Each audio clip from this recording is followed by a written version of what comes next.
Celebrating 30 years of phenomenal trend forecasting, 5 times a week, Monday through Friday. Here's Gerald Celente with today's trends in the news. Hi, this is Gerald Celente, Thursday, March 19th, 2015. And here are some of today's trends in the news.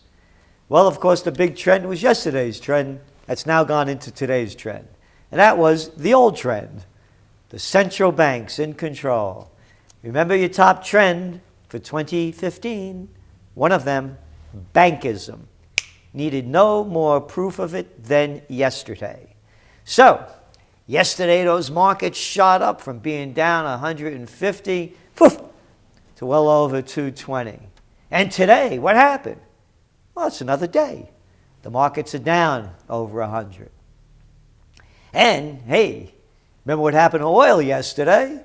Well, oil's halfway back from where it was. And how about gold? Gold's looking good. How come? Well, they're saying now that the central banks are going to keep that Ponzi scheme going. And I'm changing the word. As an Italian American, I am offended that they keep calling it a Ponzi scheme. Hey, how about a Greenspan scheme? That's the cat that started this big game, man, when he became Fed chair back in the 80s and started juicing the markets. Hey, how about a Bernanke scam? Could anybody say that? How about a Yellen scam? Because that's all this is. So stop with the Ponzi, man. Ponzi was a small-time player compared to these central bankers. This is Wall Street welfare. Hey, make sure those people don't get food stamps. No, we got to give all the dough to the Wall Street welfare. Kings and queens, man. This is a disgrace, nothing like it in history.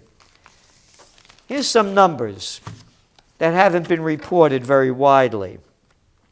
In that Fed statement, the new estimates for the federal fund rate by the end of 2015, 2016, and 2017 were sharply reduced than the estimates that they gave at their last lying session. The U.S. Bank forecasts a rate of 0.625% at the end of this year, a drop of 500 basis points or more than 40% from its previous projection of 1.125. It is a disgrace. It is America. Here you go. Yardeni. This is Ed Yardeni of Yardeni Research. He's a member of the White Shoe Boy Club, and he's quoted on CNBC today. Yardeni, markets rigged. It is what it is. The stock market is rigged. You ready? Now here's White Shoe Boy, back off, suck up, bow down talk. Hey, Celente, be respectful. Maybe they'll put you up there on CNBC and you could shove the crap out too. Do it nice and they'll swallow it, because here's what he says. The market is rigged, but that's not necessarily a bad thing. Strategist Ed Yardeni said Thursday, quote, I love these central bankers. Hey, Ed, you got it for faccia bruta? You in love with that, man? They've been very good to the stock market. Oh, yeah, man. They've been great for the stock market. Hey, 8,000 back when quantitative easing began. Poop! Over 18,000 yesterday. But how about the rest of the people? Oh, we had those numbers, remember? Yeah, the money on Wall Street, the bonus is worth double what people on minimum wage in the United States get added all together. But I will continue. This is not about investing. This is all about the central bankers. These markets are all rigged. And I don't say that critically. No, you wouldn't criticize. Don't you criticize. You be a good boy, Eddie. This is a disgrace. It's in front of everybody's eyes. It is the cover of the TrendsJournal, the grand manipulation. It's right there, but nobody talks about it because they pump it up nice. I just say it factually, he says. Isn't that nice? Hey, more good news. Mortgage applications fall 3.9%. Hey, how's that for a recovery? Average 30-year mortgage, 3.78. Last year at this time, 4.32. Hey, but Eddie boy, what did you say over here? I love these central bankers. They've been good to the stock market. They've been good to the welfare kings and queens, the people that have destroyed this nation. Thank you, Bill Clinton, man. The cat that made it possible for the last go-around, Greenspan, Bernanke, and Yellen. No more Ponzi. Let's call a spade a spade.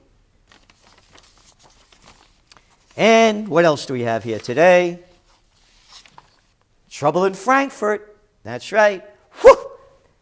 Big rallies going over there. They call it Blockupy. And what they've been doing is they're protesting the European Central Bank's new headquarters. And about 17,000 people showed up. And the police didn't like that, so they started beating them up. And then when the people react, that's all they show, the burning police cars. They don't show the police water cannoning people, rubber bulleting them, and beating the hell out of them. They do it all the time. I remember when they had the Battle of Seattle, when they started protesting the World Trade Organization in 1999, all they showed were a couple of agents provocateurs breaking windows at this massive peaceful demonstration. And then they push it out of the news and make it seem like it's a radical movement. And what are they protesting? Yes, the new European Central Bank building in Frankfurt that cost $1.4 billion. No, man, I say austerity measures. Could you imagine putting these people in a $1.4 billion building? Of course you can. Eddie would love it. It's the perfect thing to do because I love these central bankers, he says. And why not give the billionaires a place that costs more than $1 billion? They deserve it. Huh. But more problems over there. In that oil market, Tbone Pickens, big story here, Financial Times, tells U.S. shale to cut output. Tbone Pickens, the influential Texas oil billionaire, said the U.S. shale industry has overproduced and must cut back to lift crude prices rather than wait for Saudi Arabia to lower its output. That's right.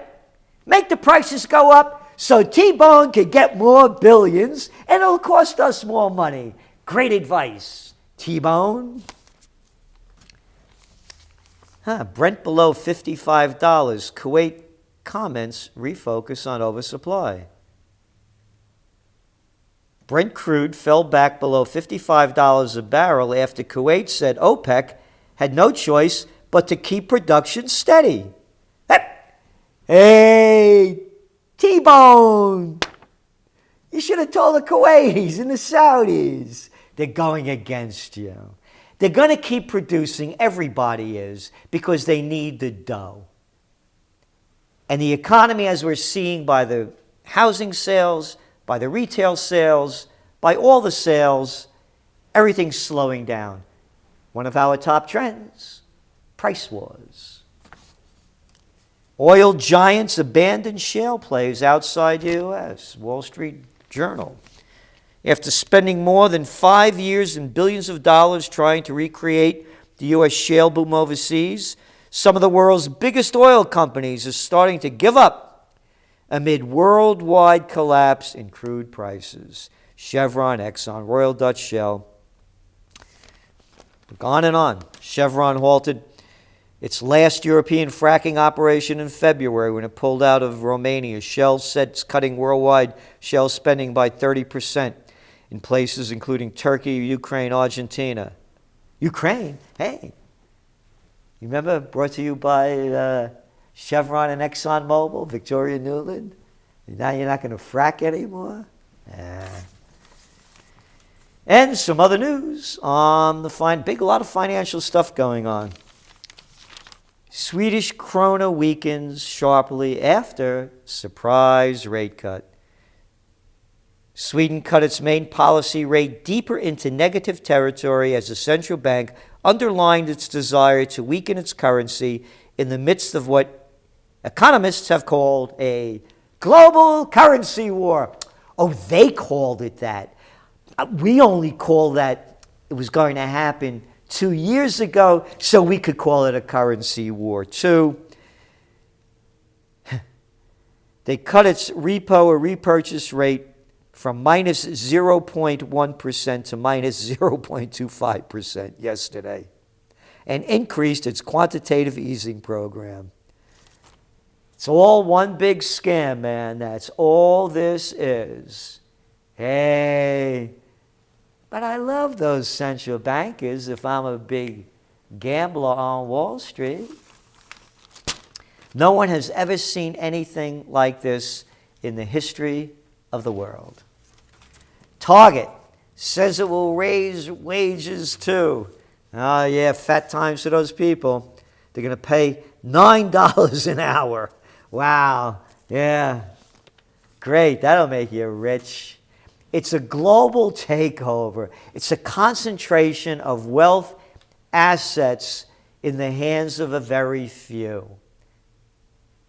Whether it's in retail, whether it's in oil, whether it's in pharmaceuticals, drugstores, you name it, throughout the world and throughout the country. And on to some international news, great news. We could all rest nice tonight. U.S. drone kills Al-Shabaab leader in Somalia. Pentagon.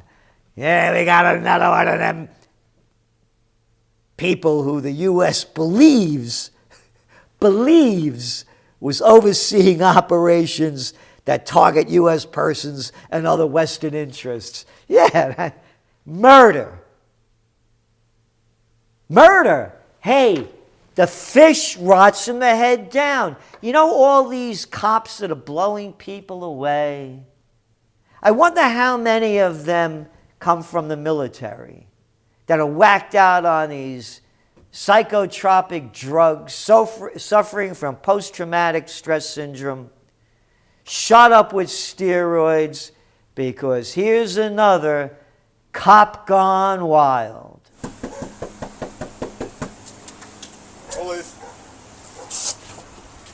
Hello. What's going on? How you doing, man? What's going on? Oh, this is off the chain. Incoherent. Who's that? Chopping up people in the sun. Bipolar schizo. What's going on? You drop that for me. Drop that for me, guy. Jay! Drop it. Jay! Drop it. Jay! So there you have it. Look at this guy holding a little screwdriver. That's enough to kill him. But when a cop gets shot, boy, it's a big deal. This society's going down big time. Murder is just another day in America, slaughtering people all over the world and slaughtering them at home. This guy wasn't dangerous. The woman comes out. She's not screaming and yelling. She goes, points to her kid, comes out. He's holding, was his kid playing with his DVD player or something, fixing his computer? He's holding a screwdriver. And that's all it is. Hey, you know what else today is? The 80th anniversary of the Monopoly game. And that's what it is. It's a monopoly. The top rules. There's no get out of jail free cards for us, only for the Wall Street gang. And hey, you see what they did with that guy Petraeus, who has betrayed us so many times? Yeah, got caught giving classified information to his girlfriend, remember? Yeah, gave him a slap on the wrist, while the rest of the people like Snowden and Bradley Manning and Assange, yeah, they go to jail or they want to throw you in jail. It's a monopoly from top to bottom. It's a takeover. And if people just keep sitting back and taking it, the takeover is going to come to a city, a town, and a country near you. This is Gerald Celente, and that's some of today's Trends in the News.